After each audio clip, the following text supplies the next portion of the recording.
गोवर्धन की एक सखी तो कथा में सुनकर के गई कि ठाकुर जी तो गोपीन के घर माखन चुरावे जामे।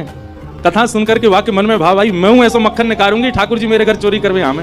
अभी की बात है, इसी कलिकाल में। अब मक्खन निकाल लियो, निकाल करके मैंने मटका में मक्खन सजा लियो और वाकई मन में आई कि ठाकुर जी को कैसे पता चले कि मैंने मक्खन निकालो है। तो दर्शनार्थी दर्शन करने जाते थे, उन्हीं दर्शनार्थियों में मक्खन लेके जाती। तो सब तो सामग्री मंदिर में चढ़ा देती, वो चढ़ाती नहीं, पीछे खड़े होकर के वहीं से मक्खन के पात्र को ठाकुर जी को दिखाती। और ठाकुर जी दिखा कहती, धौरी गैया के दूध सो बढ़िया रात में जमाए करके मैंने दही निकारो, बात दही से ऐसा बढ़िया मक्खन निकारो लाला।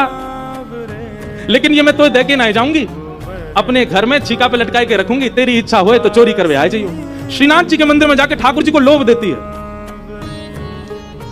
सखी ने मक्खन ऐसे ठाकुर जी को दिखाया, लाला मेरे घर चोरी करवे आ जा, ऐसा बढ़िया मक्खन है। और वहां ने सब बता दियो, मंदिर से निकल के सीधे जाओगे, वो खरते दाएं मुड़ जाइयो, वहां से बाएं मुड़ जाइयो, वहां सीधे आइयो, वहीं मेरा घर है और मैं घर के सब लोग सो जामे रात्रि में, तब आ जाइयो, चुपचाप चोरी करके जाइयो। लाला मैं बस इतना देखना चाहूं, सुबह उठूं तो मेरे मटका को मक्खन खत्म है गयो, मैं वही से प्रसन्न रह जाऊंगी कि लाला आयो। मुझे इच्छा ना है कि मैं तेरो दर्शन करूं, मैं तो पकड़ूं, मेरा मन बस ये है कि मैं जो सामग्री बनाऊं तुम पाके चले जाओ।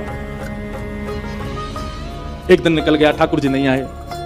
रोज सुबह सखी उठती है और मटकी उतार करके देखती है मक्खन तो ज्यों को त्यों रखो है अभी भी। दूसरे दिन फिर नया मक्खन निकल, फिर गई ठाकुर जी को, लाला तू मान ना रहो मेरी बात, मैं तोकू दावे ते कह रही हूं, ऐसा मक्खन तेने पायो नहीं होगा, तो एक बार आ जा। दूसरे दिन भी ठाकुर जी नहीं आए, तीसरे दिन फिर आई गई, फिर से आकर के ठाकुर जी को लोभ दे। अब वो रोज नए नए मक्खन निकाल के लावे और पीछे से ठाकुर जी को दिखावे। तो श्रीनाथ जी मंदिर में खड़े हैं, ऐसे कटाक्ष नीचे नेत्र हैं, सामने कुंभनदास जी बैठ करके कीर्तन सुना रहे थे। ठाकुर जी खड़े खड़े खड़े खड़े, ठाकुर जी के मुख में से लार टपकन लगी, यहाँ पे लार गिरन लगी और वह लार को सामने बैठे भाई कुंभनदास जी ने देख लियो। कुंभनदास जी बोले, जय जय जय जय जी, लार कैसे निकल रही है, का है गो, भूख लग रही है का? तो ठाकुर जी तो कुंभनदास जी से बात करते थे। ठाकुर जी, कुंभना एक सखी आवे रोज और पीछे खड़ी खड़ी वहीं तो मक्खन दिखावे मुझे और मुझको रोज लोभ देके जाए, तुम चोरी करवे आ जाओ, तुम चोरी कर। अब मुझे तो यूं भय लगे, जो कलिकाल है, जो कलयुग है, कलयुग में मैं यदि सचल है तो सब पकड़ लेंगे मुझको, और मैं बाकी यहाँ कैसे जाऊं, मेरे खावे को बड़ा मन कर रहा है। कुंभनदास जी के नेत्र सजल हो गए, बोले, जय हो नाथ, आपके रसोई घर भंडार में कोई कमी है?